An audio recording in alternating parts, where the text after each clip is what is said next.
Teacher Liu Heiqi was leading her students to observe the four-eyed hyena's enclosure when she heard loud snoring. It was coming from the back of the class, and this was the umpteenth time the worthless student Xiao Ming had dared to do this. Sleeping during her lesson, the furious teacher rushed over, planning to startle this gutsy student awake. Xiao Ming got into a stance ready to punch his two betrayers, but then he realized something was terribly wrong.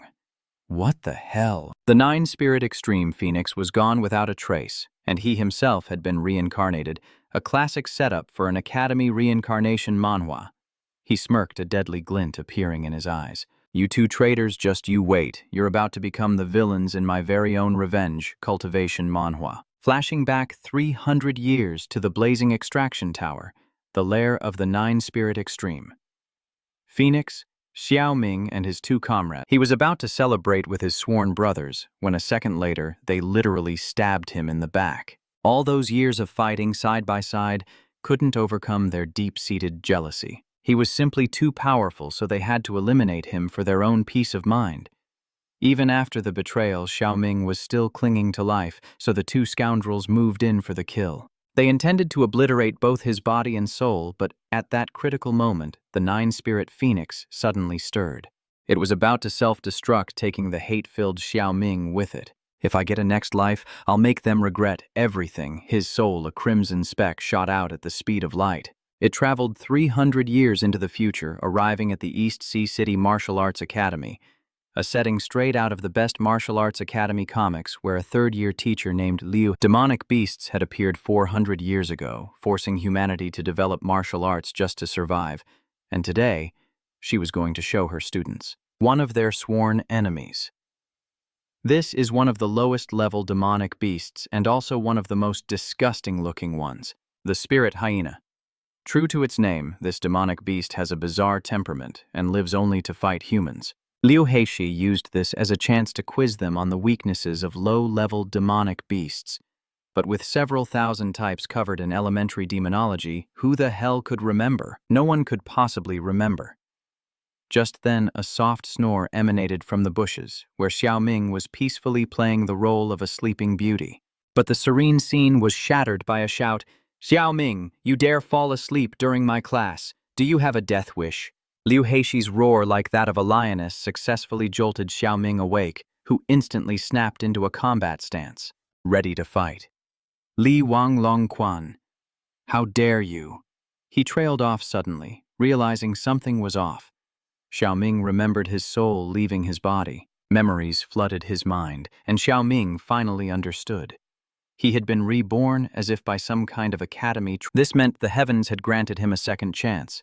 In that case, Li Wang and Long Quan had better prepare for his vengeance. Vengeance for what? Have you been reading too many webtoons? Liu Heiqi landed a swift kick on his face for the crime of sleeping in class with his head in the clouds, a transgression she could not let slide. Liu Heiqi was known as the school's resident lioness in this Cultivation School webtoon, yet Xiao Ming dared to sleep in her class. This guy really had no fear of death. His classmates gloated as the teacher punished him. In their eyes, Xiao Ming was nothing but worthless trash. He didn't even have the blood qi required to become a martial artist. Xiao Ming clutched his face as he stood up, finally syncing with the original body's memory. He was just an ordinary student at the Martial Arts Academy. And to think in his past life he could pummel even emperor-level demonic beasts like they were children. But now, in a classic Academy reincarnation manhwa trope, he had to relearn everything from the lowest-level demonic beasts, and he didn't know whether to laugh or cry. Just then, Qin Ying, the class president in this Cultivation School webtoon, spoke up to defend Xiao Ming, explaining his family was poor, so he had to work part-time, leaving him too exhausted to stay awake. Class president: why are you defending that useless bum?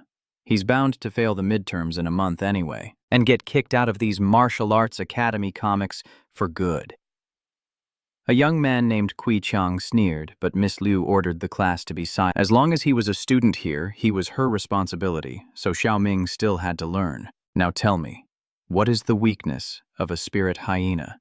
If you can't answer, get ready to copy the elementary demonic beast studies textbook 10 times as punishment. The whole class snickered behind Xiao Ming's back, thinking that if even they didn't know, there was no way he would. Qin Ying spoke up again, arguing that the elementary demonic beast studies book was as thick as a brick, and copying it 10 times was worse than chopping off your own hand. Are you trying to be the teacher here? Liu Heiqi subtly warned Qin Ying, silencing her immediately. But Xiao Ming wasn't fazed in the slightest. In his past life, as a martial artist, he had fought alone for training, against 18 spirit hyenas. He could name their weaknesses in his sleep. Oh, really? Quite the braggart, aren't we? If you can answer that, I'll eat crap on the spot. The students openly mocked him, and even Liu Heiqi goaded Xiao Ming on. If he answered incorrectly, it looked like she would make an example out of him right then and there.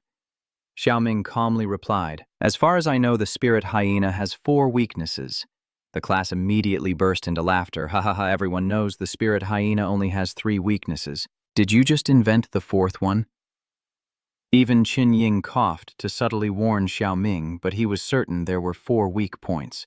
The person who wrote the curriculum must have made a mistake. Kui Chang immediately shot back that if Xiao Ming hadn't studied, he shouldn't spout nonsense, as the book clearly states. The spirit hyena's weaknesses are only its throat, abdomen, and eyes. He then accused Xiao Ming of not studying and sleeping in class, and even questioning the curriculum, setting up a classic revenge cultivation manhwa confrontation by suggesting Miss Liu should just expel him. Xiao Ming remained completely, telling him to calm down since Miss Liu hadn't said anything yet. Just then, Liu Heiqi roared, "Shut your mouth!" Cui Cheng grinned, ready to mock him, but to his surprise, he was the one Miss Liu was shouting at. She then turned to Xiao Ming and asked, "What is the 4th weakness of the spirit hyena?" Because even most true martial artists don't know this, so she wanted to see if he was telling the truth or just guessing. It's very simple. The 4th weakness is... As Xiao Ming was about to answer, the spirit hyena's fur suddenly bristled. He immediately realized something was off, and just as he thought a second later, it broke out of its cage and lunged at the students. They scattered in panic, and Kui Chang, so scared he nearly wet himself, hid behind Qin Ying, leaving them to face the bloodthirsty spirit hyena. Liu Heiqi rushed to intervene, but Xiao Ming was a step ahead, tapping the point between the spirit hyena's eyes, instantly immobilizing it before it dropped dead on the spot. After taking it down, Xiao Ming didn't forget to answer the question. The 4th weakness of the spirit hyena is the point between its eyes. After being saved by Xiao Ming, Qin Ying felt that he wasn't so bad after all. His firm, warm chest made her almost wish for a whole pack of spirit hyenas to attack. Xiao Ming paid no mind to the maiden's fluttering heart. His attention was on the hyena. It was far too weak to have broken its iron cage. Something about this was strange. Suddenly, a red ray of light shot out from the hyena's corpse and entered his body, activating his ACADEMY Transmigration. Before Xiao Ming's eyes, a notification popped up showing he'd gained 11 points of qi and blood, bringing his current total to 12. It turns out that after eliminating a demonic beast, he gains more qi and blood. This ACADEMY Transmigration system was definitely made for him. Liu Heiqi then went over to inspect the spirit hound's corpse. Xiao Ming had shattered its bones with just a single finger, a level of power she likely hadn't achieved yet. It turned out Xiao Ming was a young man who hid his true abilities so deeply. Miss Liu announced to the class that the spirit hound had been eliminated. Furthermore, its 4th weak point was indeed the spot between its eyes, just as Xiao Ming had said, though that was advanced material they hadn't been taught yet. Xiao Ming's performance was so exceptional this time that Miss Liu decided to award him extra credit. The entire class erupted in whispers. Not only did Miss Liu praise him, but she also gave him extra credit. It was like pigs were flying. Geez, what's the big deal? He just got lucky and overheard where its 4th weak point was. If it were me, I could have done it too. A side character piped up, but just moments ago, even Kui Cheng had to hide behind Qin Ying. And this guy was even weaker than Kui Cheng. In short, only Xiao Ming was both brave and formidable. Kui Cheng was now feeling utterly humiliated. But he arrogantly tried to save face. Who said I was scared? It's just that a moment ago, I was just looking for the perfect angle to attack. My family raises these things as guard dogs. I could take one down in a single blow. Kui Cheng mustered his courage and stepped on the spirit hound's corpse, confident in his 80 points of qi and blood, a full 8 times more than Xiao Ming's a common power. So, eliminating a spirit hound should have been a piece of cake for him. No one believed his boasting, but hey, Bragging isn't a crime, so they just let him run his mouth. Seeing that no one was buying it, Kui Chang's pride was wounded and he flew into a huff. He then summoned all his courage and stuck his head into the spirit hound's mouth to prove he wasn't afraid of it. Qin Ying covered her eyes, unable to watch the scene, and even Miss Lu had to tell him to stop. Kui Chang still stubbornly insisted he wasn't afraid of the spirit hound, and that Xiao Ming couldn't compare to him. As the protagonist of this Academy reincarnation, Manhwa, Xiao Ming was mentally over 300 years old and couldn't be bothered by such childishness, so he decided to teach him a little lesson. Xiao Ming flicked a small pebble, causing the spirit hound's jaw to snap shut. Kui Chang, now trapped in its mouth, thrashed around and screamed for help. Liu Heiqi was mortified to even admit he was one of her students. After being rescued, Kui Chang gasped desperately for air, completely unaware that he had been so scared he'd wet his pants. Liu Heiqi, covering her mouth, reminded him the spirit hound had been dead for a while and gave him special permission to leave early to go home, shower, and change clothes. Everyone truly had their horizons broadened today. It was the first time they'd seen someone get so scared they wet themselves in front of a dead spirit hound. Xiao Ming chuckled, hoping Kui Chang wouldn't be too psychologically scarred by this lest he become a villain in some future revenge cultivation manhwa. After class, he bought fragrant flowers and waited for Qin Ying after school, desperate to salvage his reputation. Qin Ying emerged, looking like a celestial beauty. Kui Chang immediately called out to her, apologizing for the incident with the spirit hound. To make amends, he offered her the flowers and invited her to Hero Square for some cake. Qin Ying awkwardly accepted his apology, but told him to keep the flowers and the cake for himself. Just then, Xiao Ming happened to walk by.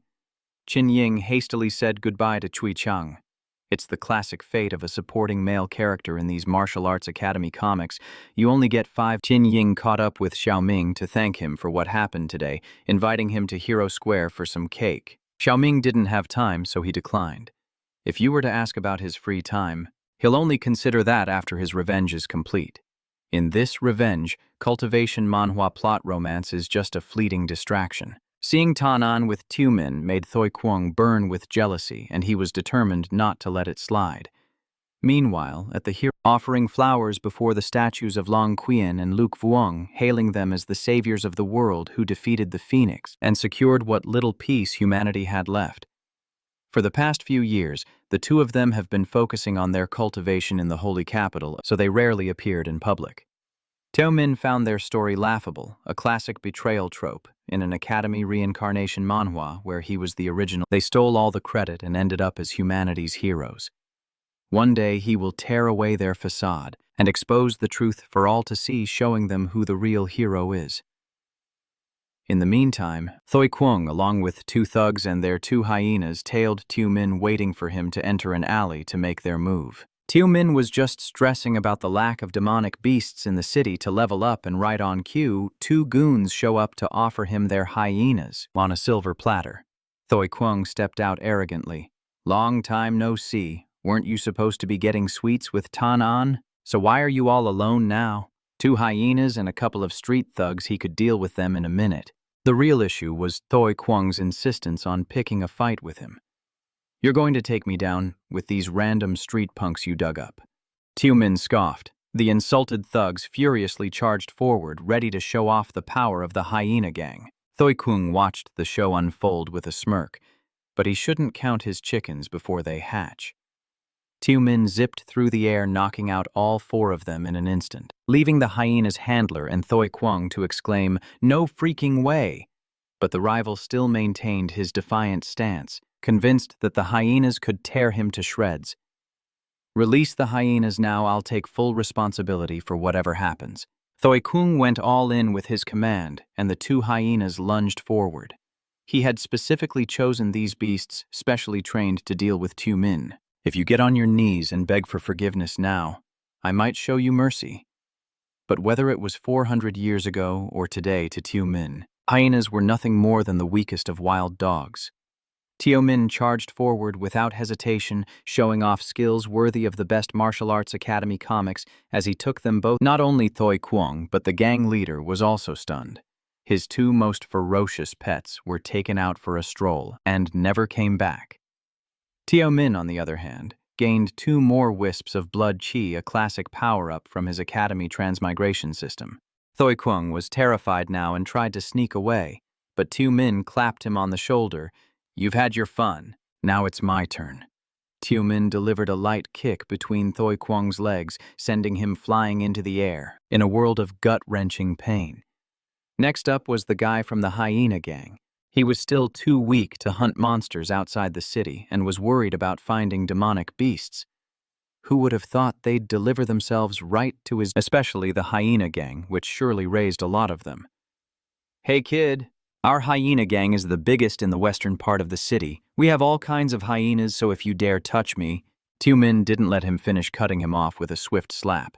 He then demanded to be taken to their gang's headquarters immediately. "Try any funny business and this hairstyle of yours is gone." The goon led him to the western part of the city where behind a certain door lay the hyena gang's territory. He had come here today to personally greet their boss and while he was at it, ask if they had any bounties for killing hyenas. No, inside is an arena for hyenas. A man puffing on a cigarette wonders where the old man took the 2 hyenas. A subordinate reports about Thoi Kwang's situation, and the boss thinks it's disgraceful that the old man needed 2 hyenas just to handle a student from one of those martial arts academy comics. Just then, the door is kicked off its hinges and Xiao Ming confidently strides in. "Excuse me, who's the boss of the hyena gang?" The subordinate realizes that Xiao Ming is the name of the guy the old man went to take care of. The boss immediately asks Xiao Ming where his old man is. Hearing this, Xiao Ming realizes this is the leader, but it seems the boss has misunderstood something. He wasn't captured. He came here willingly, which leaves the boss confused. Xiao Ming then says he'll help him eliminate a hidden threat. As far as he knows, illegal beast fighting is banned in the city, so he'll help by killing all these hyenas. That way he'll no longer risk getting arrested. Naturally, Xiao Ming's words make them all burst out laughing. The boss thought he was some kind of big shot, but it turns out he's just a lunatic. He orders his men to take care of him. The whole gang rushes forward, aiming their clubs at Xiao Ming. The boss turns his back and sighs, "What a time-wasting moron." Suddenly, his underlings go flying over his head. He quickly turns around to see what's happening. Xiao Ming is fighting all those men bare-handed, completely unfazed. He came to help them, but no good deed goes unpunished. The rest of the gang hesitates, afraid of getting sent flying, just like the others. The boss smirks. Seeing he has some of that classic Cultivation school webtoon skill, he orders them to release the hyenas. 2 hyenas are released from their cage. Xiao Ming is pleased, but just 2 of them won't even be a warm-up. Whoa, he one-shotted it. The crowd watches in awe, but after killing Cade's hyena, they doubt he'll be let off the hook. Unexpectedly, the boss is even more excited. He orders them to release all the hyenas to see just how many Xiao Ming can kill. Facing down an entire pack of hyenas is the kind of challenge you'd see in a revenge cultivation manhwa, and Xiao Ming finds it exhilarating. In just 1 minute, Xiao Ming demonstrates his dog-beating staff technique, using a club to shatter the hyena's bones. 10 minutes later, he switches to his bare hands to make things. A few more hyenas fall. After half an hour, he becomes a figure of terror for the pack, and they no longer dare to approach him. Kaide's jaw drops. In just half an hour, Xiao Ming has taken down 86 of his hyenas. The surge in his blood, Qi feels absolutely incredible. A classic power-up. Xiao Ming has only been warming up for 30 minutes. He signals for Katie to release more hyenas, which makes the boss scream in fury. "You little punk, don't get ahead of yourself. Even without my hyenas, I can still crush you, man. Get up there and beat him for me." The area is dead silent. His underlings have already tucked tail and run for the hills. They can't even handle a single hyena, so how could they possibly fight? Xiao Ming Kaide screams in frustration, lamenting that he feeds them every day, yet they all abandon him when it matters. Xiao Ming suddenly appears behind him, startling him and making him jump back about 10 feet. What do you really want?" Xiao Ming just wants to know where the hyenas came from. If there are hyenas, there must be other spirit beasts, which means he'll have a great source for increasing his blood. Key almost like a quest from an Academy Transmigration. In your dreams, that's the secret to the hyena gang's survival. Even if you kill me, I'll never tell you. Kaide yells and Xiao Ming decides to grant his wish. So you won't talk, huh? After his face is beaten until it's swollen like a pumpkin, he finally spills the beans. The hyenas came from the Eclipse Arena in the southern part of the city. They're the cheapest ones available. The Eclipse Arena was where he used to train his martial arts, a common setting in Martial Arts Academy comics, and he even left behind the longest winning streak. According to him, the arena will open this weekend, but he doesn't know who the owner is, only that they have a very formidable background. Xiao Ming nodded, telling him they should meet this weekend to go to the arena together. But the man objected, because the arena is for members only, and he was just a small fry. Xiao Ming then asked if he had a wound on his chest that's been there for 15 years, caused by the whirlwind breath of an icefield eagle, because he could heal it for him. This man was a big shot in the city, and manipulating him would be an incredibly convenient move straight out of a revenge cultivation manhwa. Xiao Ming ordered him to prepare the ingredients in a clean room, but those were extremely precious items that only alchemists knew how to use. This made the man suspicious of him. Alchemists are even rarer than martial artists and are honored guests of the major powers. They can concoct incredibly powerful potions that grant strength on par with a martial artist's. If Xiao Ming was an alchemist, he would have been recruited by a guild long ago. So why is he still in a cultivation school webtoon setting? I'll give you 5 minutes. If you're late, forget it.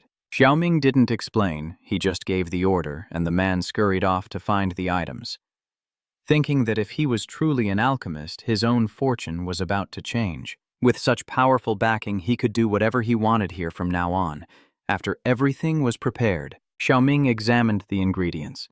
In his previous life, a classic setup for an academy reincarnation manhwa, he had rarely concocted medicine since reaching the pinnacle of martial. He hoped his skills hadn't gotten rusty. Xiao Ming mixed the ingredients using the Thunder intermolecular reaction formula. Even a veteran chemistry professor couldn't balance the equation for this reaction. This formula was something only a true alchemist could execute. Kaidi was overjoyed. He couldn't believe he'd run into him. This was a huge stroke of luck. After the mixture condensed, Xiao Ming held a clear liquid in his hand. Kaidi was skeptical. Could this water-like liquid really heal the wound he's had for 15 years? That's right, Xiao Ming said while stretching. It's been a while since I've made anything, so I could only manage to make this Tier 3 recovery potion.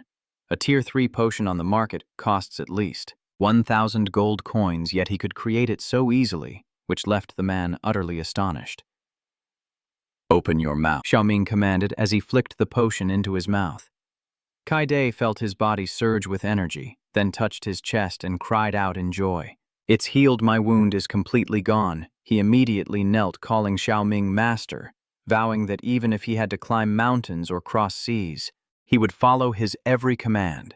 Xiao Ming saw he was just being dramatic and said he only needed him to take him to the Eclipse Arena this weekend, and that would be enough. Afraid he would leave, Kaide followed him closely, asking boss, where are you headed? Let me give you a ride on the pedestrian street. A young girl named Xiao Yue was selling grilled skewers.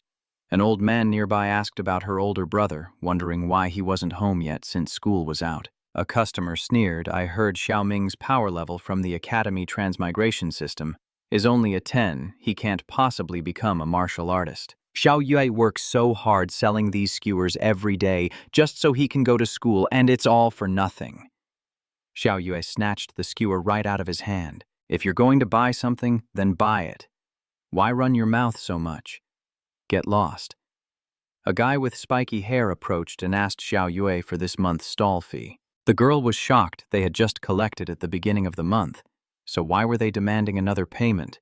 Now he claimed they had to pay 3 times a month. He used to give them a discount out of pity for Xiao Ming's studies, but now that the boy seemed so useless, that pity was gone.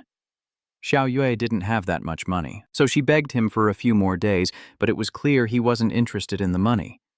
He was interested in her. An old man nearby stood up indignantly, offering to lend her the money if she didn't have it. The thug immediately kicked the old man, sending him flying. Although the surrounding crowd was outraged, these were thugs from the notorious Two Dogs gang, so no one dared to step in. Rumor had it they were backed by the top gang in the west, the Hyena gang, so no one dared to defy them. The leader turned back to harass Xiao Yue, telling her to come with him to eat well and dress nicely, instead of selling these dirty skewers. Naturally, Xiao Yue refused, but he wasn't giving her a choice. Suddenly, a skewer flew out of nowhere, piercing straight through his palm. It seems Xiao Ming returned just in time, and buying these meat skewers wasn't a waste.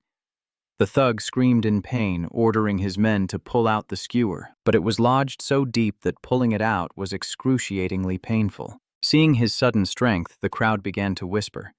It was like a scene from an Academy reincarnation manhwa. He used to be so weak he couldn't even lift a bucket of water. Xiao Ming nonchalantly said there was no need for thanks. Anyone who dared to bully his sister deserved to be taught a lesson. But Xiao Yue wasn't about to thank him. She ran over and inspected him from head to toe. All her hard work selling skewers to pay his tuition for that cultivation school webtoon he was in wasn't for nothing. Xiao Ming cleared his throat. Not a martial artist, and you dare act so cocky. The leader of the Two Dogs gang snarled, having finally pulled out the skewer after half an hour of struggling. Today I'm going to teach you two a lesson. Xiao Yue urged him to run as the leader, ordered two huge lackeys to block their path. You little punk, you think you're so tough. Let's see how you act after I put a few holes in you. He threatened, pulling out a dagger. Xiao Yue immediately shielded, Xiao Ming offering to go with the thug if he would just spare her brother, but he refused. He had a more despicable plan, a perfect setup for a revenge cultivation manhwa. He'd make Xiao Ming watch as he touched her, and then make her watch as he beat her brother to death. The mere thought of it excited him. A fist shut him up mid-sentence, as Xiao Ming sent him flying 8 meters with another punch. Messing with his sister meant messing with him. Xiao Yue was stunned. Xiao Ming wasn't a martial artist, so how was he this powerful? It was as if he had an Academy Transmigration. Xiao Ming explained he was just a little bit away from his goal. He patted Xiao Yue's head, feeling for all the hardships she had endured. From now on, let me protect you. How dare you hit my handsome face? Get him! The two goons stepped up, flexing muscles they'd spent years building at the gym. Xiao Ming just smirked and took them both down in a single move. So much for showing off their muscles. Xiao Ming cracked his knuckles, his attention now turning to the flashy gang leader. Even with one side of his face swollen, he was still talking big. You little punk, don't get arrogant. This isn't one of your martial arts academy comics. I'm backed by the #1 gang in the West, the High. If you dare touch me, Cade won't spare you. Xiao Yue grabbed his arm, not wanting him to get involved with the hyena gang. The bystanders agreed with her. Ordinary people, like them, couldn't afford to provoke such dangerous thugs. I heard they even have several hundred hyenas as guard dogs. Xiao Ming didn't say a word, just asked him one simple question. Is your big boss Kai De? So what, it's too late for regrets now, buddy. He grinned from ear to ear, pointing at Xiao Ming. If I can't win the fight, I'll just call for backup. Right at that moment, Kai De came running up with his hands full of food. Big brother Xiao Ming, I bought you the most delicious food on this street. His bowing and scraping demeanor made him look like a dad bringing home takeout for his 2 kids. The man in red recognized Kai De, but he couldn't wrap his head around what was happening, and the crowd was just as confused. With a scar on his face and only one good eye, it was definitely Kai De. But why was he acting so subservient? It was like a scene from a cultivation school webtoon, where a dean, sensing the gunpowder in the air, Kai De asked Xiao Ming what was going on, and he casually replied that someone was bullying his little sister. So he was getting ready to send the guy on his way. What, someone dared to bully my big brother's sister? Just leave it to me. I'll make him regret the day he was born. Kai De rolled up his sleeves, ready to throw down. Oh, really? But that scumbag just said he had you backing him up, Xiao Ming added nonchalantly. This made Kai De jump, and he broke out in a cold sweat, scrambling over to explain himself. Big brother, you have to believe me. At that moment, the man in red jumped in to introduce himself as Chen Ergu. He reminded Kai De that he'd given him a mink scarf last winter. Then he dropped to his knees, crying and pleading his case. For years, he had loyally helped Kai De manage Meteor Street, and while he hadn't achieved great things, he had always worked hard, begging for just one more chance. Inwardly, he was already plotting, shocked that Xiao Ming knew Kai De. It was as if his reality had been rewritten by an Academy Transmigration system, forcing him to... He figured he could just squeeze the commoners later to recoup his losses. When the crowd heard Chen Ergu offer to double the protection fees, they immediately started murmuring. If the fees were doubled, how could they ever hope to pay them off? They all looked towards Xiao Ming, who clearly had a special relationship with Kai De, hoping he would speak up for them. Chen Ergu, thinking he had victory in the bag, smiled obsequiously at Kaida big brother. What do you think? Pretty clever of me, right? You dumb ox, and you still have the nerve to act smart. Kaide furiously slapped him across the face. Doubling the fees was a death sentence, as angering Xiao Ming was like poking the If he dared to annoy Xiao Ming, his so-called Two Dogs gang would be wiped off the map.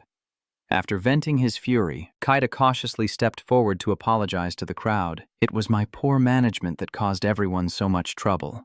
To show my sincerity, I Kaide hereby declare that from this day forward, Meteor Street will no longer collect any protection fees. What? No more fees. This is amazing. I can finally save enough money to get married. The crowd was absolutely ecstatic. But they all understood Kaide was only doing this out of respect for Xiao Ming. It was a classic Academy reincarnation manhwa plot twist, revealing now Xiao Ming was this man. If he was number 2, nobody dared to be number 1. Seeing her brother act like a hero straight out of some martial arts academy comics, Xiao Yu was filled with pride, making her hard work selling street skewers for tuition feel completely worthwhile.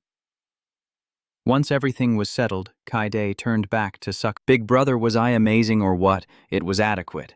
Xiao Ming replied coolly, before heading home with Xiao Yue, not forgetting to tell the man to take him to the Celestial Feast Arena on the weekend. Kaide bowed respectfully, confident that he had finally earned the young master's approval. That evening, at the Qin family residence, Tin Ying's father was asking her about the demonic beast class today, worried that she might have been frightened. Tin Ying tried to act like she was fine, saying of course not, and that her father was underestimating her. She didn't want him to know about the escaped hyena, otherwise she'd be up late tonight listening to her father's lecture. Qin Ying felt that those low-level demonic beasts weren't even as scary as the ones her father took her to see at the Celestial Eclipse Arena, so there was nothing to be afraid of. Qin Zheng was pleased and praised his daughter. Seeing it was getting late, Qin Ying made an excuse to slip away to the Apothecary Guild to continue her studies. After she left, Qin Zheng's expression darkened and he summoned his subordinate Qin Yi to report on the hyena's escape. According to his investigation, someone had injected the beast with a berserker drug. A berserker drug? Who would dare do such a thing? Qin Zheng's face filled with killing intent, but Qin Yi was still tracking down the culprit. Furthermore, the secret perpetrator intentionally left traces, as if sending him a direct threat, a classic setup in a revenge cultivation manhwa. Qin Zheng angrily slammed his hand on the table. Who would be so arrogant as to send him a threat? Qin Zheng ordered an investigation into the source, declaring that, no matter who it was, they would pay the price for daring to touch his precious daughter. Qin Yi obeyed and vanished like a shadow, leaving Qin Zheng to ponder the berserker drug, which made him think of the Celestial Eclipse Arena. The next day at the arena, a battle between a martial artist and a one-horned demon tiger was underway with heavy betting. Xiao Ming was surprised by how crowded it was, but Kaide explained that it was the weekend, so it was a bit busier, but he noted that the patrons were no ordinary folk. 300 years ago, demonic beasts were the mortal enemies of humanity fought on sight, but now people treated them as mere entertainment. Xiao Ming wondered if this was progress or a step backward. The one-horned demon tiger charged forward ferociously, its claws shattering the gladiator's shield to pieces, sending the man flying, slamming against the wall before falling into an eternal slumber. Kaide was salty about losing his bet. 100 silver coins was no small amount. Xiao Ming curiously asked if there were any restrictions for participants. But there were no such rules. As long as someone wanted to participate, they could just enter the arena. Perfect. Xiao Ming decided to go down for a round, thinking that defeating the one-horned demon tiger would surely boost his chi and blood, a common progression path. 1,000 coins on him to win. Before Kaide could even process it, Xiao Ming had already jumped into the arena. Whoa, big bro, don't. You're a noble apothecary. How can you fight those demonic beasts? 1,000 silver coins. Even though she was rich, the feeling of being so unlucky was incredibly annoying. Qin Zheng, sitting behind her, comforted his daughter by giving her 100 gold coins to bet freely. Our family lacks for nothing except poverty. Thanks, Dad. Qin Ying happily accepted the money. Originally, Qin Zheng had wanted to come and investigate the situation today, but he didn't expect her to insist on coming along. He would just have to postpone his investigation. His daughter always came first. Suddenly, he asked about Xiao Ming, noting that she had been spending a lot of time with him lately, which made him curious. A bit flustered, Qin Ying quickly explained that he had helped her before, so she was just hanging out with him as a thank you. Ha ha ha. Of course you should thank someone who helps you, but I heard that Xiao Ming only has 10 points of qi and blood. It must be very difficult for him to become a martial artist in these martial arts academy comics, unless he has some. Xin Zheng chose his words carefully, knowing that his daughter was in her rebellious phase. The more you forbid something, the more she'll want to do it. So he had to use a more subtle approach to resolve the issue. Truly a perceptive father with wisdom you'd expect from a character in an academy. Xin Zheng said his family owns a factory in the south of the city and wanted to offer Xiao Ming a team leader position there. It would guarantee him a comfortable life. In this world, where the strong prey on the weak if you're not a martial artist from a top cultivation school you'll never amount to anything in your life. That's why some people are just destined to be forgotten. Qin Zheng gently stroked his daughter's hair. I only want what's best for you. Just then, the crowd below went wild because the one-horned demon tiger had been defeated, and at the hands of a student no less. He was even a newcomer to the arena, which was just unbelievable.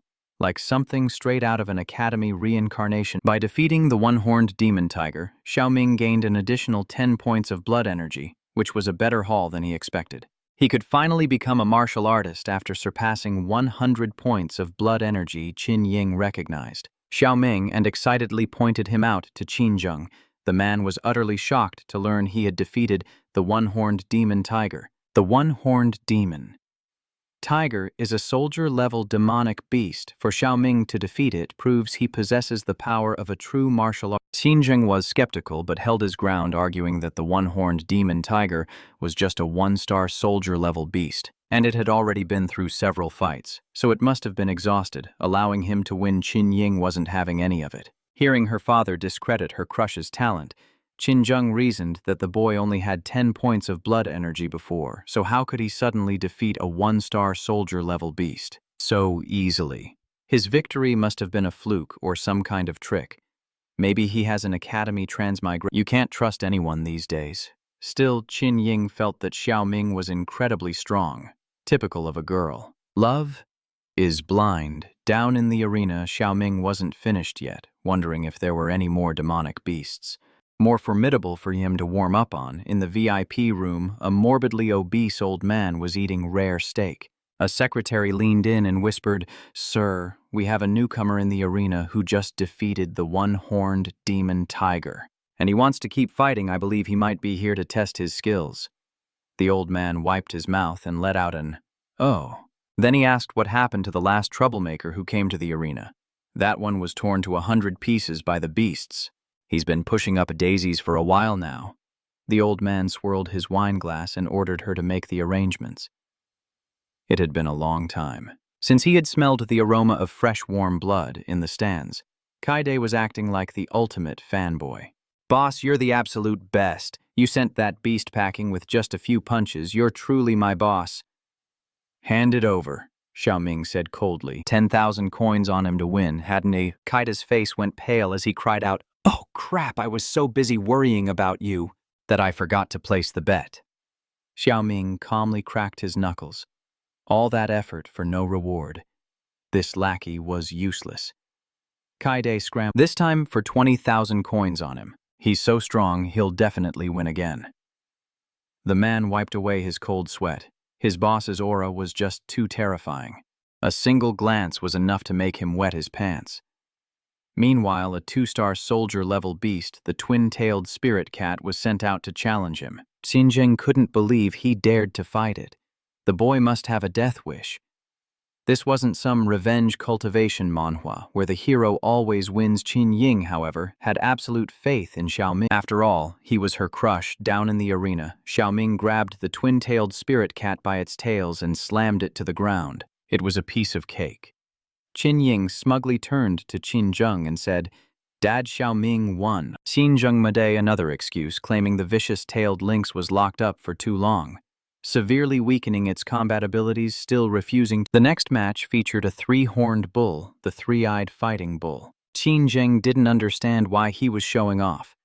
The three-eyed fighting bull is a three-star soldier rank beast whose attacks can send an armored chariot flying. Qin Ying shot him a sidelong glance. Dad, you thought Xiao Ming was a goner earlier. But what happened? Qin Zheng was certain his four eyes couldn't have misjudged him twice. But after this it looked like he needed a new prescription, because Xiao Ming single-handedly took down the three-eyed fighting bull with ease. A single punch sent the three-eyed fighting bull flying. Are you kidding me? Qin Zheng couldn't maintain his composure any longer. The father and daughter had completely different reactions. Qin Ying couldn't help but laugh. Dad, do you have anything to say? Now? Fortunately, a distraction saved him a 6-star soldier rank beast, the iron-armed ape, but he didn't understand. Why would the arena send out such a powerful beast? This time, Qin Ying had to ask her father for help, despite being a veteran martial artist. Even she wouldn't risk her life against a 6-star soldier rank beast, and Xiao Ming was just a rookie who seemed straight out of a martial art. Qin Zheng hesitated before agreeing. After all, Xiao Ming had saved his daughter's life and wasn't as useless as the rumors suggested. He might even be a prodigy like a protagonist from an Academy reincarnation manhwa. Perhaps it was best to get on his. Qin Zheng immediately sent someone to tell manager Theo to stop the fight, claiming the person in the arena was his junior. The secretary then reported to Theo that Qin Zheng wanted to halt the match. Theo didn't seem to like Qin Zheng very much. How dare he give orders in my arena? It seems the rabid hyena from last time wasn't enough of a warning. Go to the 13th floor of the beast prison and bring out the 6-legged green frog. Naturally, the old man refused Qin Zheng's request. The secretary cited arena regulations that a match cannot be interrupted. Besides, there was a large audience and it would look bad if they found out. Qin Zheng sighed. He had tried, but it was futile. Now it was all up to Xiao Ming. Furthermore, old Theo had a message for Qin Zheng: if you still don't agree to the two masters' request, then next time it won't be something as simple as a rabid hyena. The words struck Qin Zheng like a bolt of lightning. So, the incident back at the Academy, a classic Cultivation school webtoon setup, was caused by that fatso, Edward. One of the two masters of this heavenly eclipse arena is now his sworn enemy. Qin Ying noticed his pale expression and asked with concern. Qin Zheng said he was a little tired and wanted to go home. After watching this match, he decided to immediately increase her security detail upon their return. He would absolutely not let his daughter fall into danger again. Meanwhile, Kaide was betting on Xiao Ming going all in this time with a bet of 10,000 silver coins. It got to the point where those around him had to hold him back. Brother, don't get carried away. That's a sucker's bet, not a big win. A man's gotta know when to fold him. The odds on Xiao Ming are 1 to 100. It's all or nothing. Seeing Kaide bet on Xiao Ming, the crowd sneered. Is there something wrong with his head? Anyone can see that Kid is bound to lose.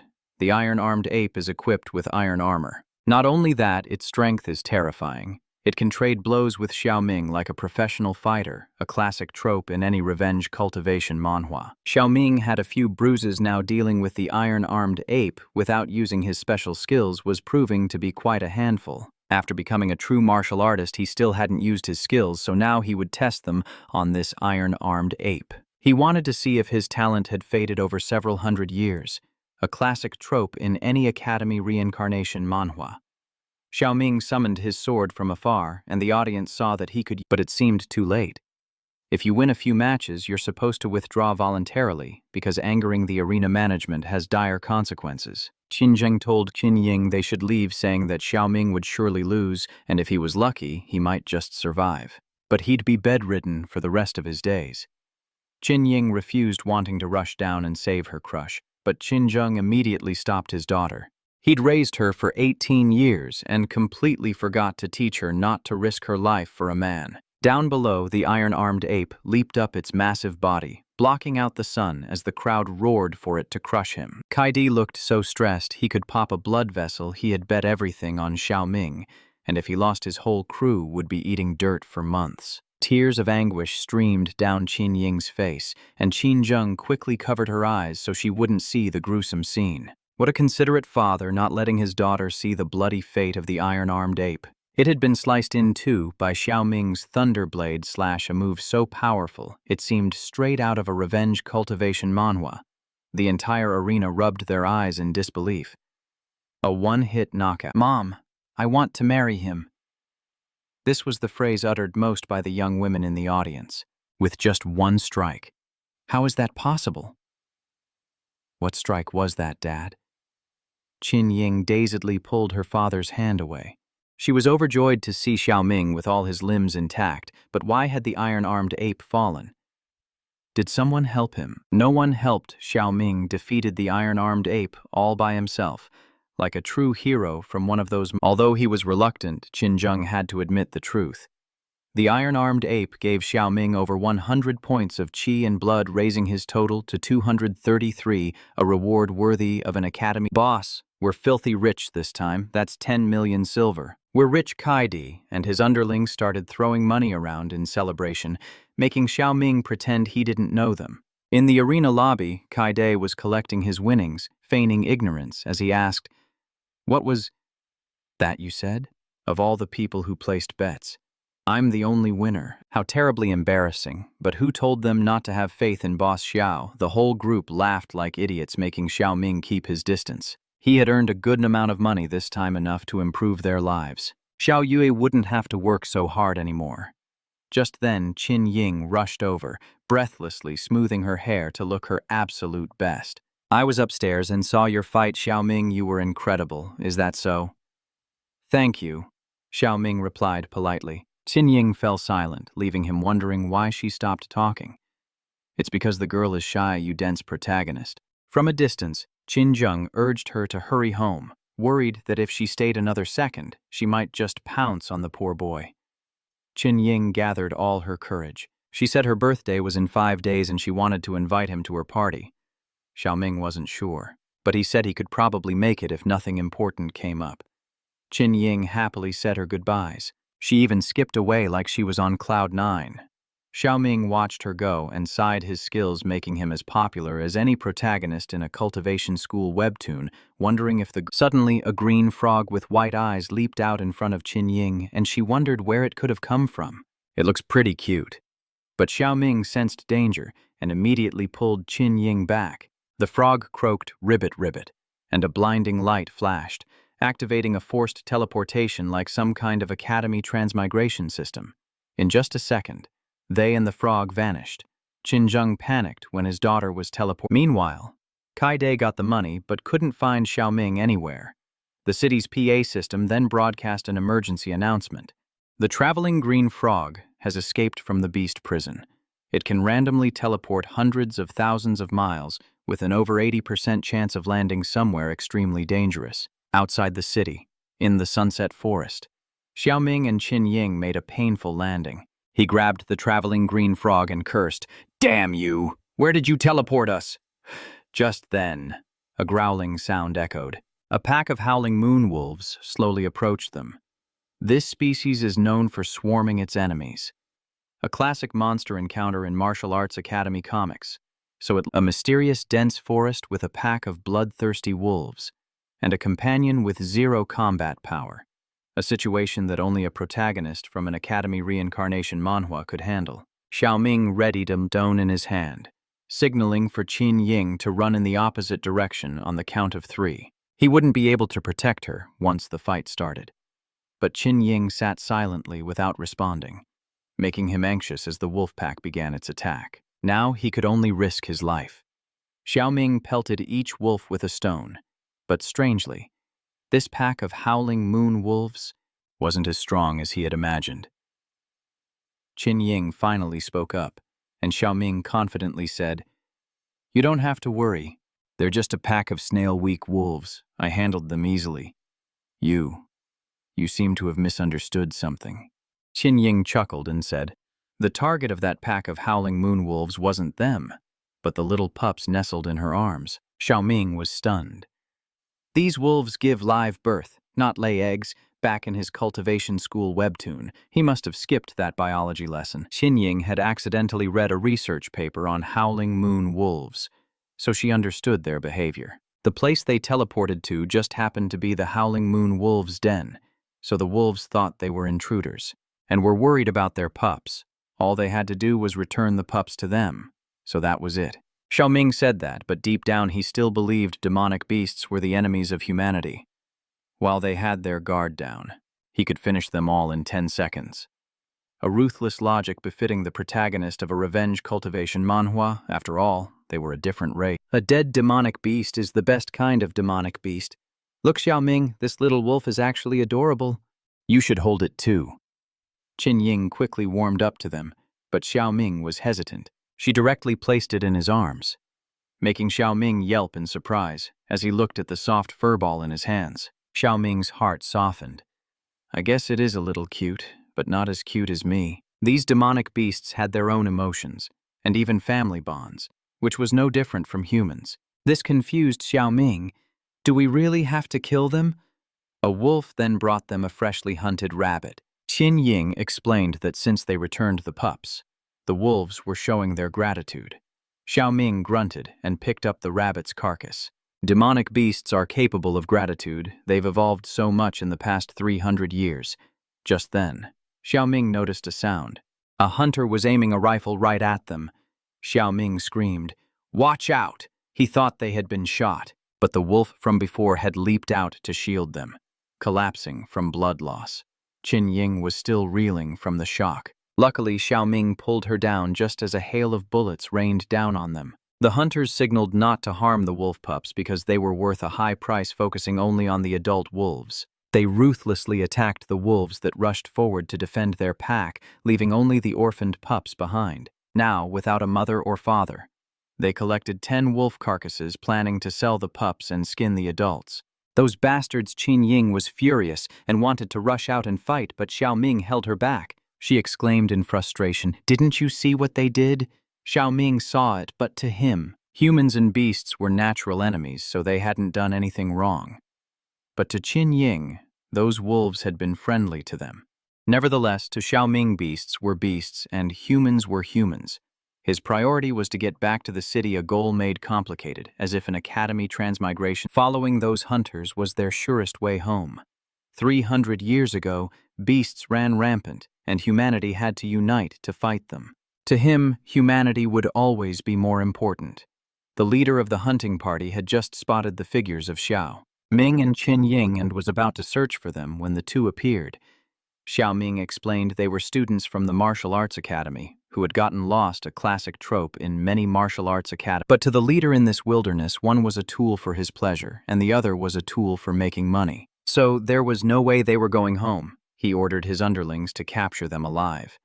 2 of the men even found Xiao Ming more appealing than Qin Ying. Living in the forest had turned their personalities beast-like.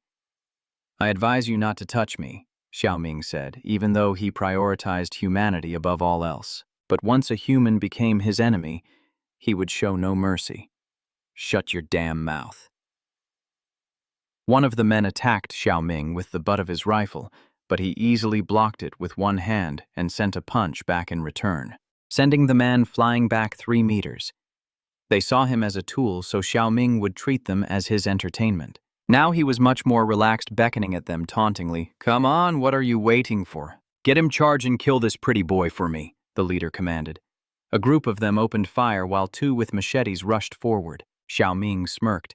Even after 300 years, bullets were no match for his speed, a testament to the power he held. Xiao Ming used his thunderclap toad technique, a skill worthy of any cultivation school webtoon, transforming into a bolt of... The bald man was still in shock when Xiao Ming suddenly appeared before his eyes.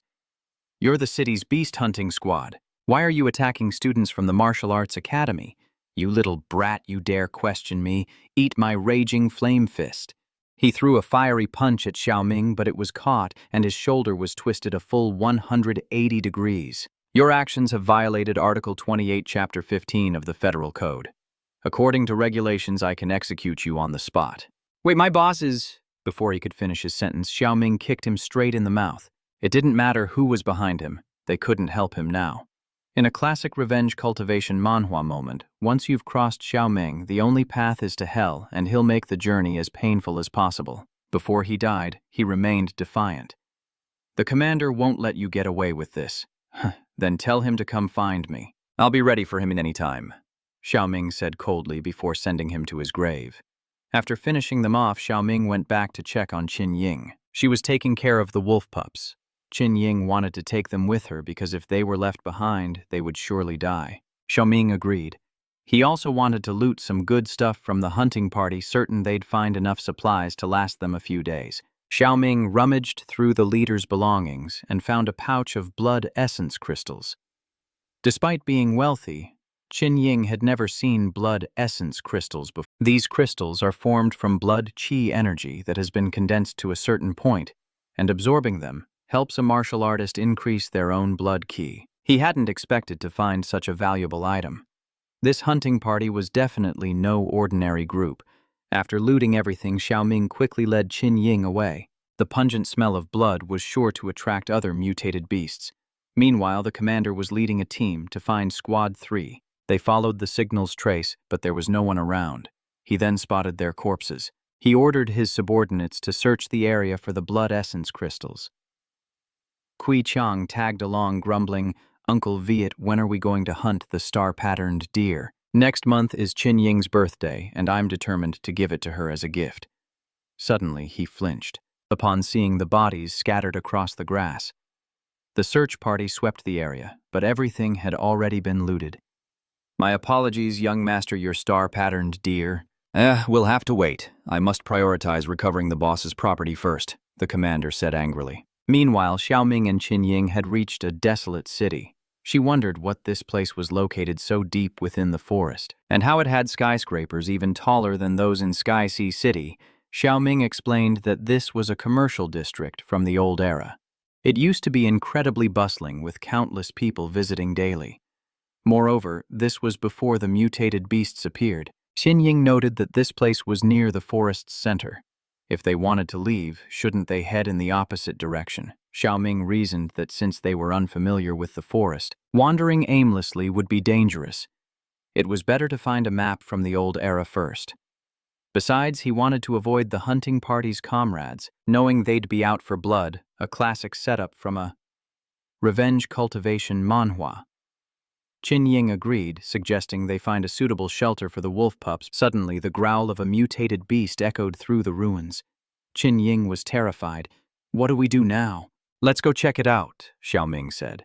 They would likely have to spend the night here, so it was best to get a clear picture of their surroundings.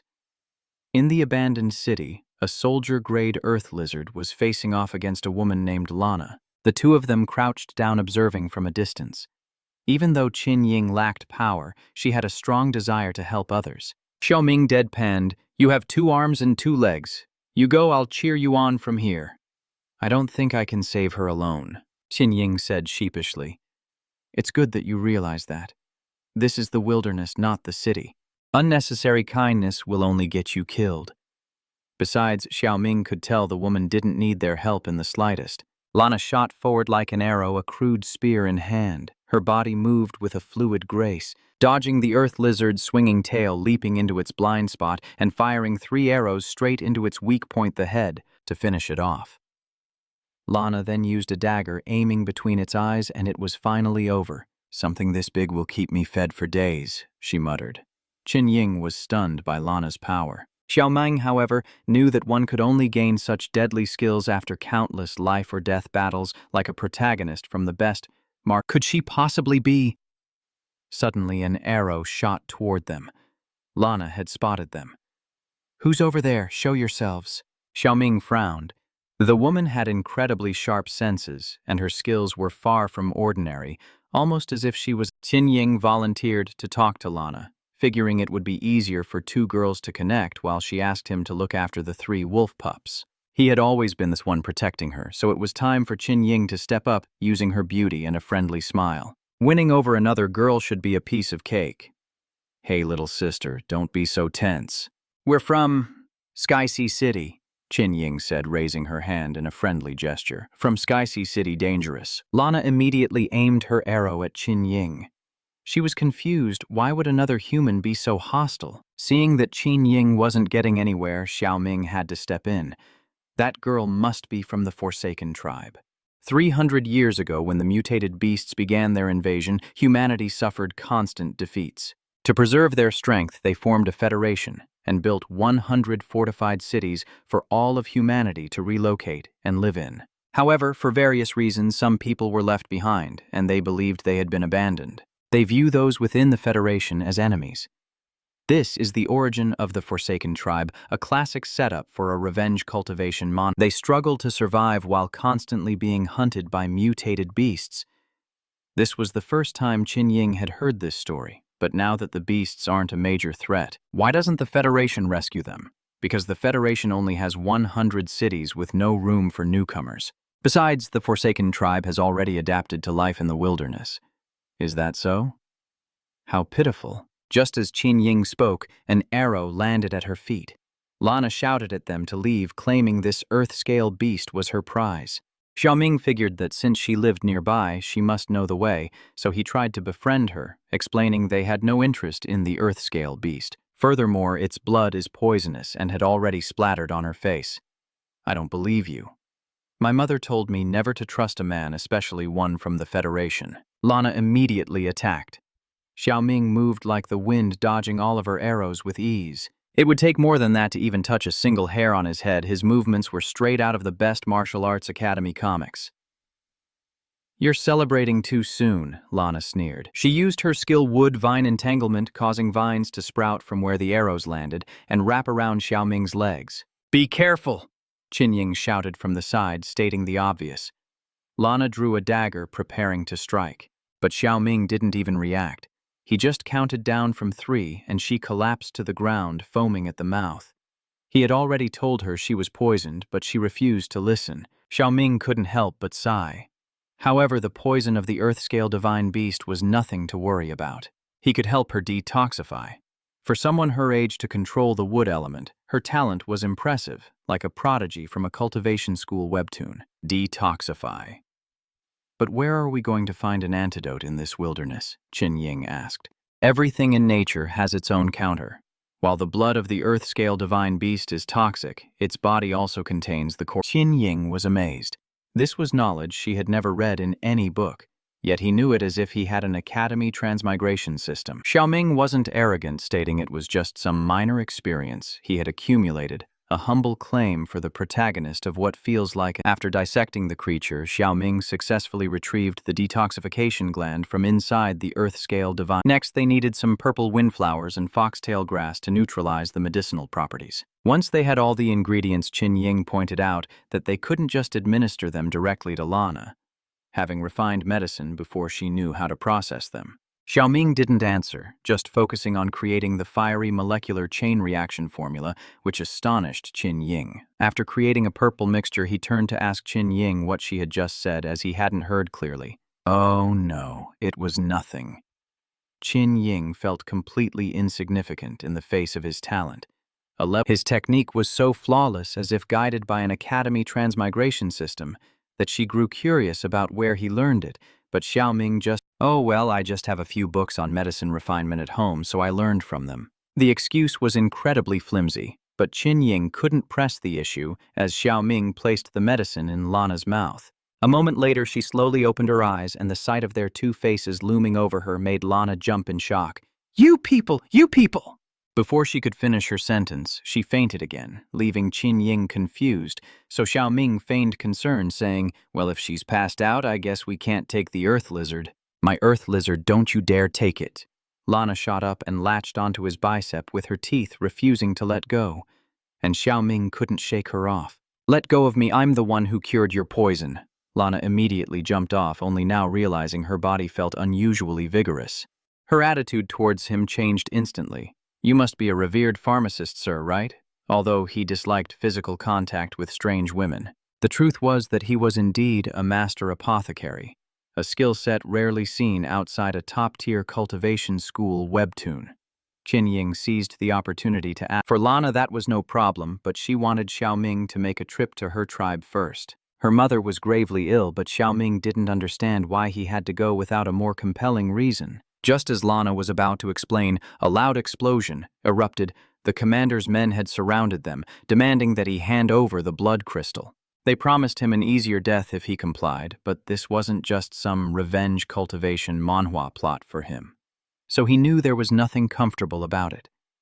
With a single kick, Xiao Ming sent the massive corpse of the earth lizard flying towards them. The soldiers immediately opened fire in response, but at that exact moment, Xiao Ming seized the opportunity to attack with his bow and arrow from above. With enemies all around, it was likely that Qin Ying and Lana had been captured. He saw a few goons in front of him and decided to leave one alive. 3 arrows took down 3 men. A fourth, who was firing wildly, was also handled by Xiao Ming, and now only the last one remained. He didn't kill him, but instead delivered a swift kick right between his legs, a move so dirty it would be banned in most martial arts academy comics. Just as the lizard's corpse hit the ground, Xiao Ming finished his work and took the commander hostage. "Let our boss go." One of the men on the other side yelled, but Xiao Ming shot back, "If you want him to live, then my people have to live too." "Ridiculous, you're only holding one person while we're holding 2, the leader sneered. Qin Ying told him not to worry about them, but Lana wanted him to eradicate this entire group of colonizers. "You're a real eyesore, kid. I advise you to just surrender quietly," the cunning commander said. Xiao Ming immediately kicked the back of his knee, forcing him to collapse. Now he gave him 2 choices. 1, release my people, or 2, join the disability club. "You bastard, how dare you humiliate me?" He furiously ordered his men to strike Qin Ying's legs and Lana's. Xiao Ming pressed the knife harder against his neck, threatening, "If either of their legs has so much as a single bruise, you can get ready to collect his corpse." The soldier hesitated, not daring to make a move, but the commander screamed, "He's just bluffing. He wouldn't dare make that bet." What about the lives of those 2 girls? Just try it. Xiao Ming never bluffs. If he loses, those 2 will die. But he could still escape safely. However, if the commander lost, his life would end right here. No matter if Xiao Ming won or lost, he could survive. If the commander dared to play, he would oblige. But the commander was afraid that as soon as they lowered their guns, Xiao Ming would eliminate him instantly. "How unfair, you're in a losing position and you still want to bargain. Do you believe I'll send you to meet your ancestors right now?" Xiao Ming threatened him. Left with no choice, the commander had to order all his soldiers to lower their weapons. The squad hesitated, looking at each other, which infuriated him. I said, "Put your guns down. I don't want to die yet." Suddenly, the ground trembled and the water erupted. A colossal lizard emerged.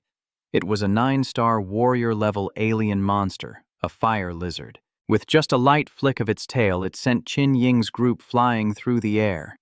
Xiao Ming had to jump out to save her again, the 2 of them soaring past the fire lizard's face like gods. Although they landed successfully, a massive boulder was falling towards them. Just then, Lana shot out like a bolt of lightning. She shattered the boulder into 100 pieces. Xiao Ming let go of Qin Ying to catch her. It seems a man's duty is to catch one girl after another. Lana jumped up, saying, "I'm completely fine. Consider us even for you saving my life."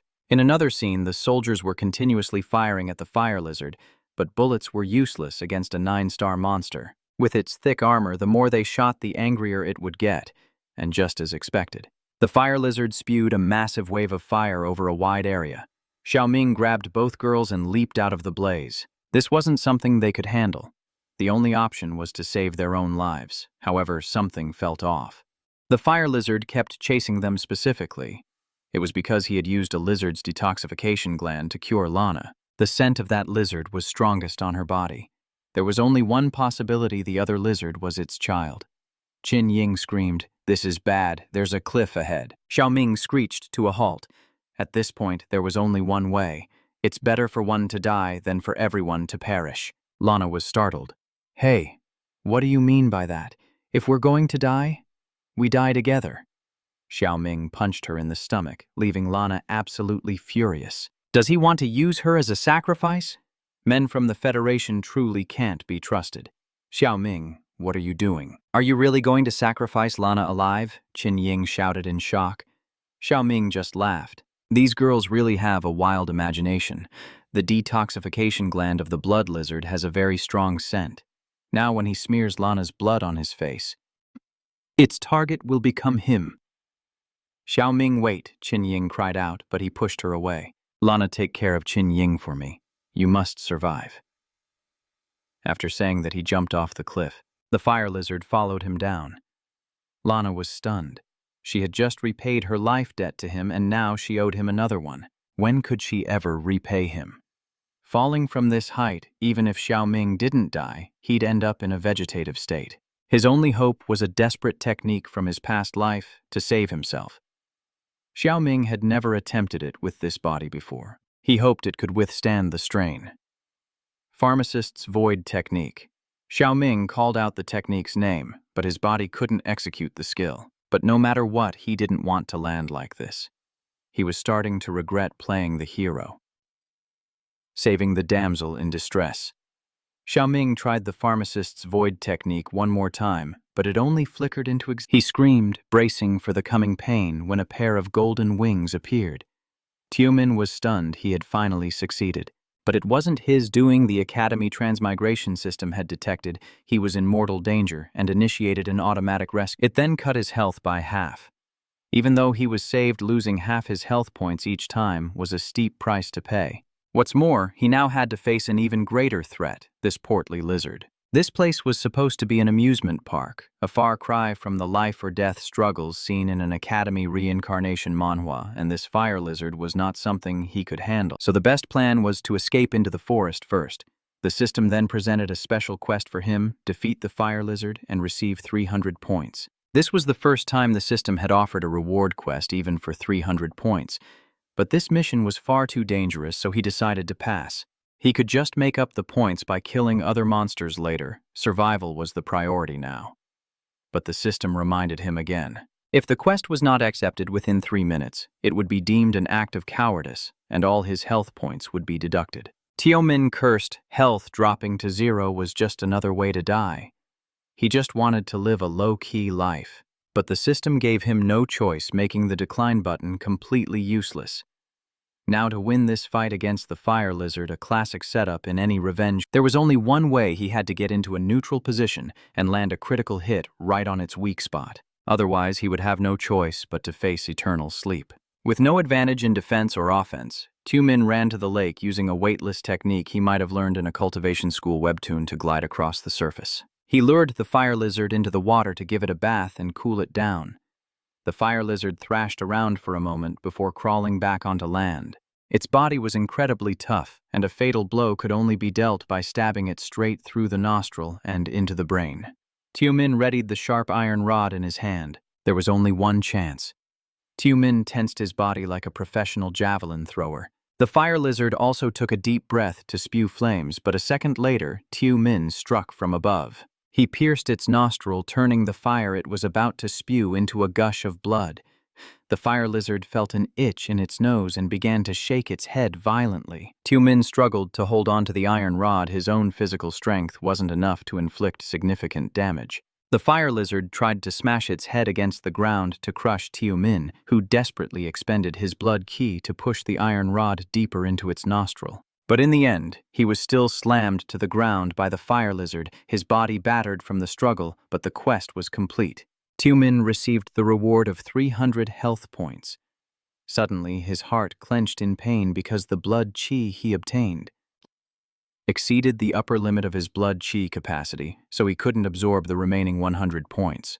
His body couldn't handle more than 500 blood ki, so the system proposed a body transformation for Xiao Ming, which he immediately accepted, despite not understanding it. A new quest appeared: mark an enemy, and after killing it, he could take its flesh and blood. Was to strengthen his body. The stronger the enemy, the greater the improvement, a common trope in martial arts academy comics. Xiao Ming. Whether getting stronger by killing monsters would be easy, but if he wanted to power up quickly, he had to choose strong enemies. However, if the kill wasn't completed within 24 hours, the quest would fail, and failure meant Xiao Ming would die instantly. Xiao Ming was really starting to hate this system. The slightest mistake is punished by death, so this time he has to calculate everything carefully, but the pain just keeps washing over him. The feeling is indescribably uncomfortable, so first he'll try to use his blood chi to activate the acupoints in his body. He does this to see if it provides any relief. Meanwhile, on the surface, a group of soldiers are detaining 4 people from the Yi Chi tribe. They were caught sneaking around the military base. A man who appears to be the leader orders his soldiers to lower their weapons, saying that as long as they aren't spies, they can be released. "We're not spies, we're just here to hunt," says the young man from the Yichi tribe. This man named B-Day seems very skilled at diplomacy. He says he trusts them but has to follow regulations, and a formal interrogation would take all day. If they just help him with one thing, they can be let go. The four young men from the Yichi tribe look at each other and nod, asking, "So what do you want us to do?" Baidi points to a mine that's short on manpower, saying all they have to do is go down and retrieve some ore. "What about these?" the young man asks, holding up his bound hands. B-Day immediately orders his soldiers to untie them. At that moment, high up on a tree branch, a father and daughter scout team sees that their village's hunters have been captured and signals for the daughter to return for reinforcements. Meanwhile, Xiao Ming is wandering around killing monsters.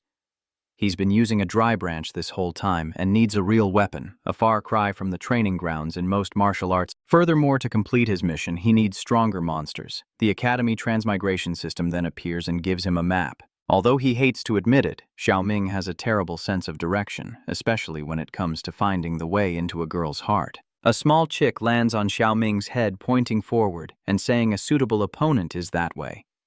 Could the system really be just a tiny yellow chick? This is so different from the grim systems in a typical revenge cultivation manhwa. Xiao Ming mutters doubtfully, but follows it anyway.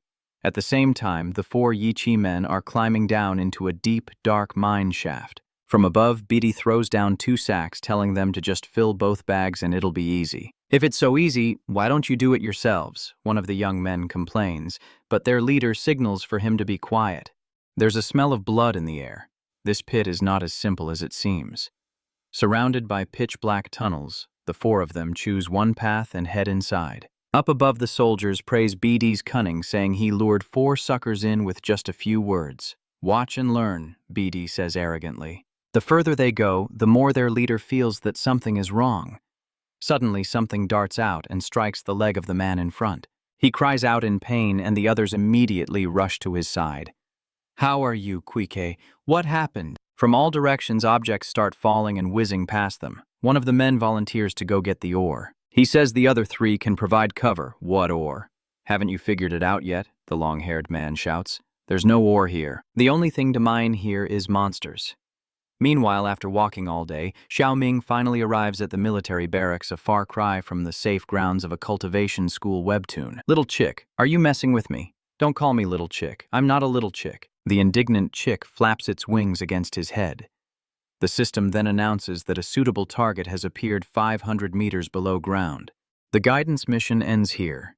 Xiao Ming is getting really fed up with this system, which is far less helpful than those in a typical Academy reincarnation manhwa. It should at least explain what This navigation is no better than Google Maps.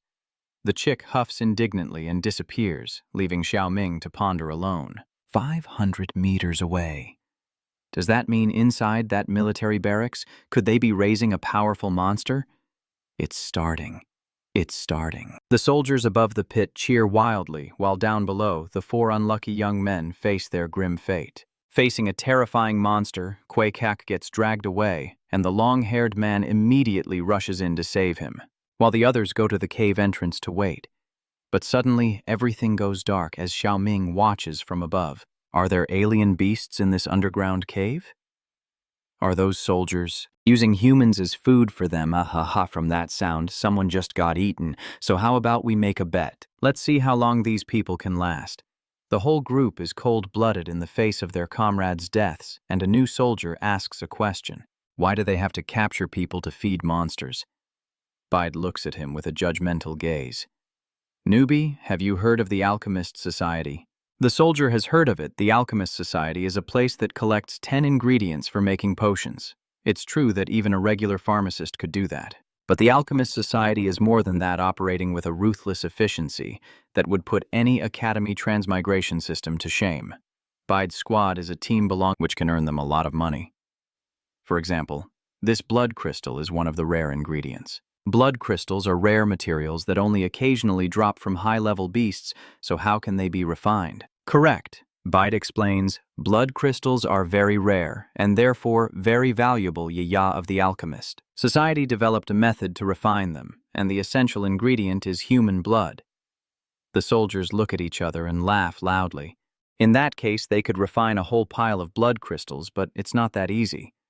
This isn't some simple lesson from a cultivation school webtoon.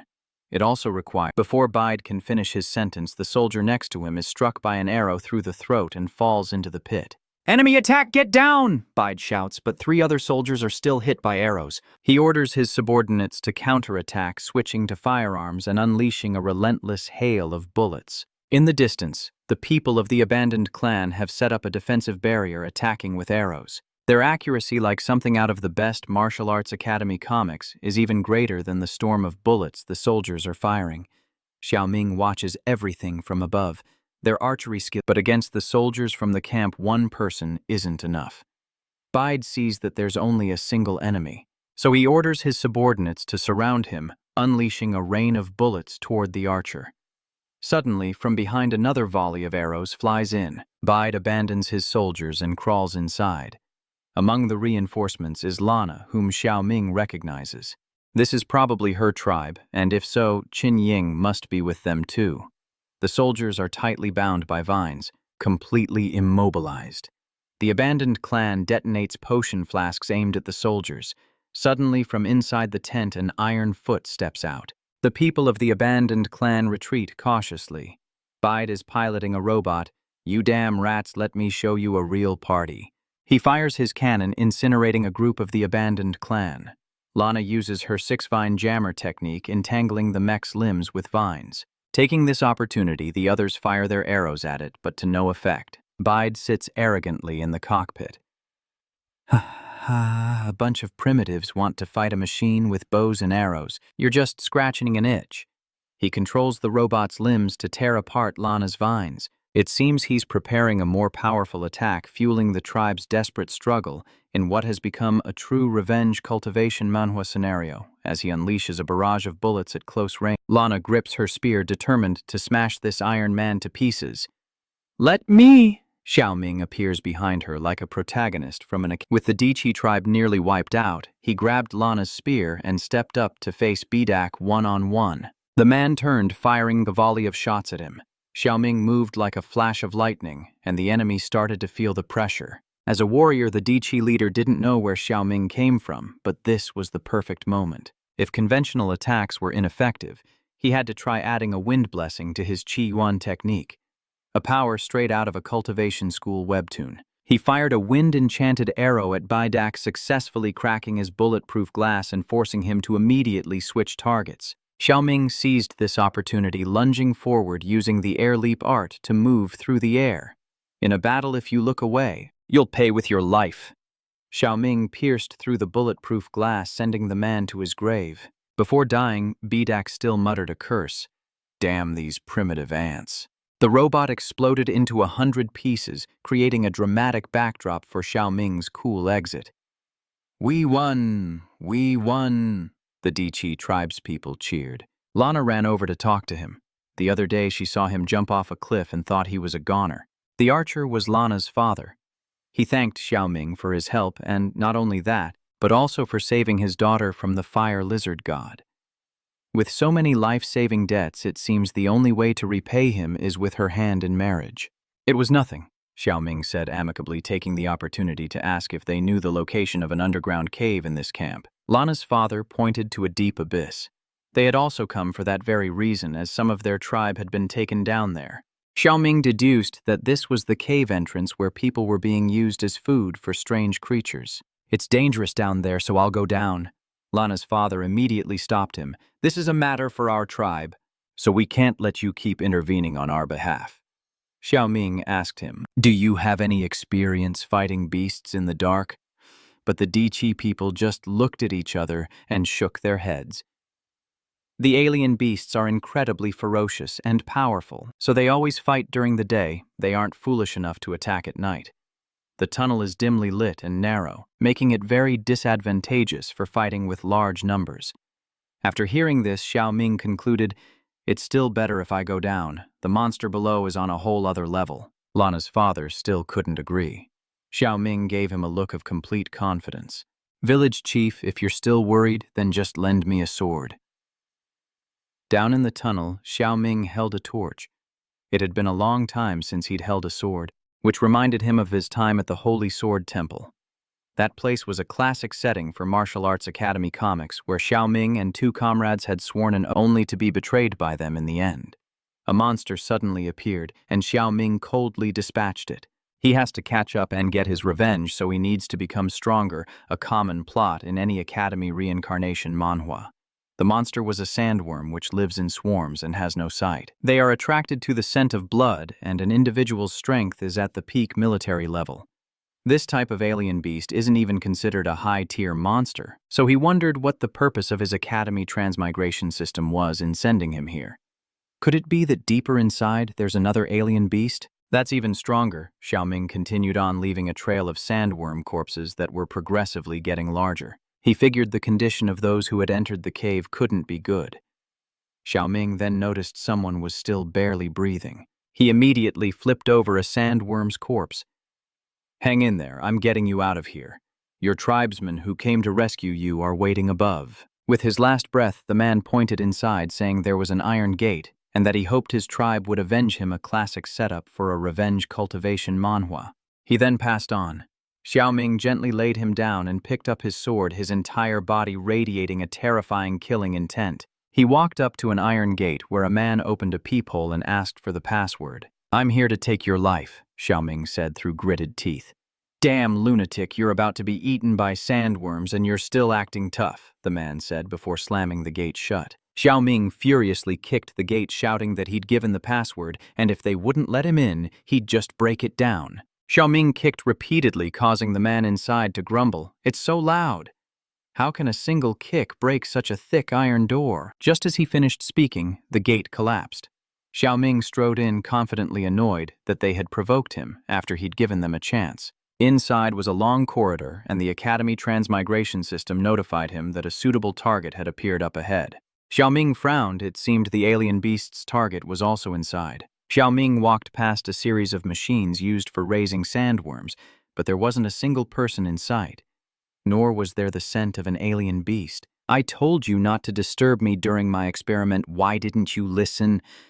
A man in a crow mask suddenly appeared behind him and attacked, catching Xiao Ming by surprise. He retreated with an injured arm. He couldn't even sense his presence. This guy was no simple foe. Even though he had withdrawn his hand, the afterimage of the blade remained on his arm. How strange. The system-warned target appeared nightcrow. Xiao Ming never expected that. The mission target was a person, not a beast. This was completely off script. "You are not one of my subordinates. So how did you get in the crow?" Warrior asked, tilting his head. Xiao Ming, holding his sword stained with sandworm blood, replied. "Obviously, I used my hands and feet to get in." The crow warrior trembled with rage. "Did you kill all of my insect treasures?" He clutched his head and screamed as if he'd lost his entire family. "My insect treasures, my blood crystals. Do you have any idea how many people I used to raise them? You wasteful bastard." Xiao Ming had never met anyone so powerful, yet so insane. The strange thing was, why could he sense the aura of a bizarre beast coming from him? Was he really the mission's target? "I don't like pure slaughter, because it's just a waste of resources. But you provoked me, not only wasting the fruits of many people's labor, but also wasting my blood crystals." He went berserk and summoned something, completely stripping away all visual field skills. The most difficult thing about dealing with high-level warriors like those in martial arts academy comics is their skills. For example, right now his senses seemed to have completely vanished before the crow warrior. He eliminated his own breath and sound, gliding like a ghost, so much so that even when Xiao Ming swung his sword, he couldn't even touch him.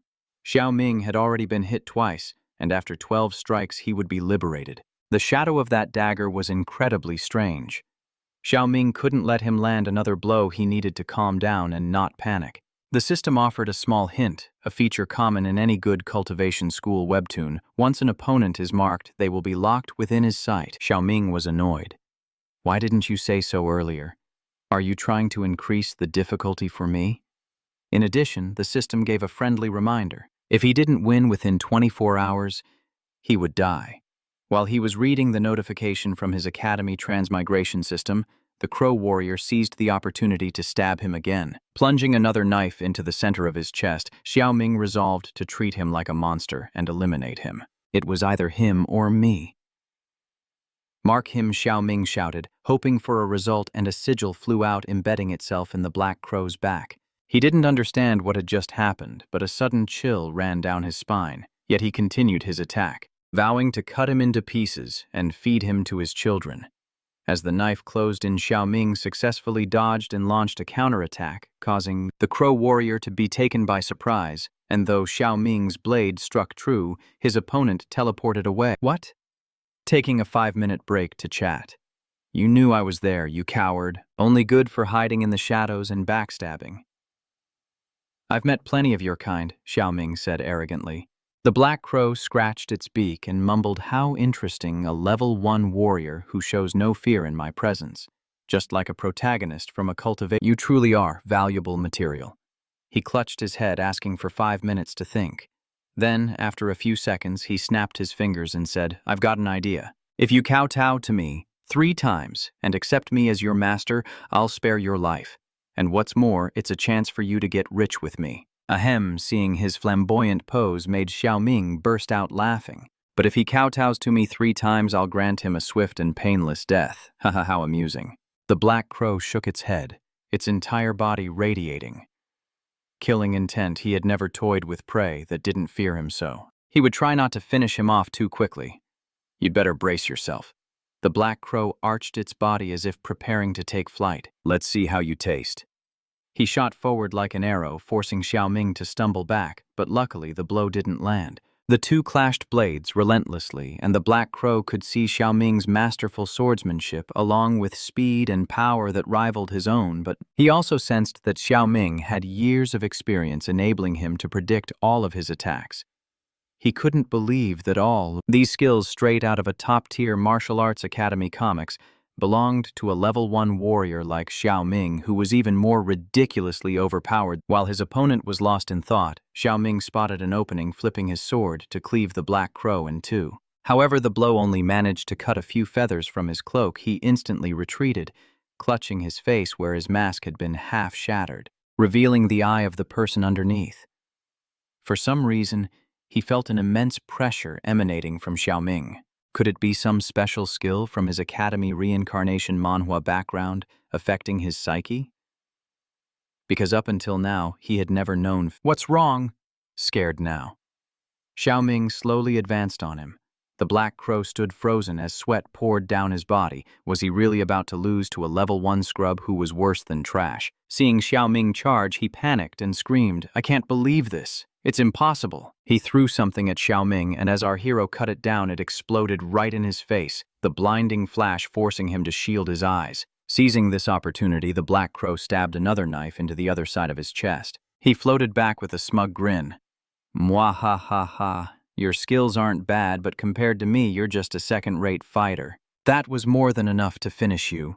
Xiao Ming retorted, a classic comeback from a revenge cultivation manhwa protagonist as the crow's body suddenly burst into flames. The caw of a crow is a death knell. Didn't you know? Xiao Ming. He had never seen such a bizarre protective layer of blood, but this was a fight to the death. He lunged forward but couldn't slash through the man's armor. Not only that, but his sword was completely enveloped by the armor. This blood shield wasn't just great for defense. It even managed to trap his sword. Seizing this opportunity, the fiery black crow attacked again, and Xiao Ming had to think fast. But first he had to parry the incoming slash. Xiao Ming tried to detonate his blood chi through the sword, but it was no use. The fire crow laughed gleefully. It's useless, isn't it? Even if you use your ultimate sword technique, you still can't get through my armor of flesh and blood. He licked his bloodthirsty dagger 6 more hits and you'll be meeting your ancestors. The dark spots from his dagger's afterimages seemed to be absorbing his blood. Qi and energy, a classic power-draining technique in any cultivation school. Based on what the villain said, the 12th slash would be completely fatal, yet he was so confident in his armor that he never even tried to block any of Xiao Ming's attacks. In that case, there was only one path to victory. He had to cut straight through that armor. In his past life, a classic setup for an Academy reincarnation manhwa, times under the sun to achieve the state of a master of the fine sword arts. When he swung his blade, he couldn't feel its weight in his hand and time just melted away. As he faced the sunlight, the fastest thing in the world, he developed a desire to cut it. Of course, he couldn't succeed, but one day, Xiao Ming managed to slice a sunbeam into 8 pieces, and just like that moment, he now cleanly cut through the armor enveloping his enemy's body. The very armor that the Black Crow was so confident about. His facade was completely shattered, revealing the true face of a mad scientist. Even with Xiao Ming's combat prowess, and even after using his light-slicing skill, he still couldn't finish him in a single blow. How could you attain such a powerful sword skill? He asked a question he couldn't possibly answer. The Academy Transmigration system then notified him that the target was near death, asking if he wanted to absorb him. Xiao Ming was confused. Was the system telling him to eat another person? How could I lose to a mere level 1 like you? The Black Crow still couldn't accept the truth. Xiao Ming just wanted to ask why he used human beings as feed for his monsters. Those people had no grudge against him. He sneered. They weren't my enemies, but in my eyes they had absolutely no value. So I turned those useless people into useful materials for my blood crystals. This is the greatest joy for a scientist. You have no right to judge the value of others, Xiao Ming retorted angrily. He was nothing but a monster using human lives to satisfy his own selfish desires. What was there to be proud of? To him, the strong could command the weak as they pleased. Xiao Ming had defeated him, so he would definitely kill him. You're just another follower of the law of the jungle. The big fish eats the small. When he was attacked by a monster losing half of his face, that was when he realized that being born weak is a sin in itself. The weak can't fight back against the strong, so they're trampled and ordered around however the strong desire. This philosophy of might makes right is a common theme in martial arts academy comics. The strong become stronger by trampling on the weak. Xiao Ming wasn't killing him because he lost the fight, but because he was evil incarnate, a perfect villain for a revenge cultivation manhwa. Oh, so you're delivering divine justice now, he said with a laugh. Who are you to judge my sins? I'm sure you've done cruel things just like this before. Without letting him say another word, Xiao Ming sent him to meet his maker to collect the reward. First was the skill breakthrough reward for the Arm of Vengeance, an attack that pierces through the opponent, a move worthy of the best martial arts academy. It was like a giant hand that flattened all types of enemy defenses and dealt a massive amount of damage up to 40%. Next was the nurturing reward for crystal refinement used to support the creation of blood crystals with Blood Key, a classic power-up from any cultivation school webtoon. He got this skill by absorbing that Black Crow guy. Does this mean he can create blood crystals easily? He was about to be filthy rich. He had never worried about money before because Xiao Yue always had his back, but things were different now. Especially for someone on The system announced some good news. The Blood Chi store had been unlocked. All he had to do was use Blood Chi and he could get special equipment, for example, a spirit shield costing 500 Blood Ki that could block an S-rank warrior's attack, or lower attacks once, or weapon refinement for 100 Blood Ki that could upgrade a weapon to a whole new level. Although it was called a store, it only had 2 items. This Academy Transmigration system of his was truly hopeless. Wasn't that shield just a scam to make him use up all his Blood Ki? But the weapon upgrade sounded useful. Xiao Ming picked up the Black Crow's dagger, the Blade of Vengeance, an exclusive weapon that could deal a critical hit after attacking the opponent 20 times. The weapon's special effect was NDT 0, but it was a cursed weapon, so he wouldn't use it often. The things recorded here seemed to be experiments in some kind of code. For now, he'd just hold on to it. Up above, the relic tribe had finished collecting the 10 bodies of the fallen. Everyone was crying in anguish, and Xiao Ming felt a pang of guilt. If he had arrived sooner, maybe he could have saved someone. The last one took his final breath just as he arrived. The village chief patted his shoulder. Xiao Ming had avenged them all, a classic plot straight out of a revenge cultivation manhwa, and that was more than enough. His help would be cherished by all the people of the relic tribe. Afterwards, he ordered the remaining people to take anything useful and then blow up this pit, ensuring everything here would be burned to ashes. Once everything was done, the group headed back. Lana walked behind Xiao Ming, and for some reason she felt like he was taller than before. His clothes were in tatters, but he didn't have a single scratch, and it even revealed his 6-pack abs. The village chief looked at his coming-of-age daughter and sighed. These were the symptoms of a girl who had fallen, head over heels in love. He immediately stripped the clothes off a guy walking next to them and gave them to Xiao Ming. His goal was to cover up that chiseled body of his before his daughter pounced on him in broad daylight. Xiao Ming put on the clothes and they were a perfect fit, while the guy who got his clothes taken had to wear the tattered cloth the kind village chief tossed him. Xiao Ming reminded them to be careful as there could still be other enemy camps, so this place was no longer safe. The village chief agreed. When they returned to the village, he would go find a new place for them to live. As the chief led the group back, the villagers ran out joyfully to welcome the hunting party.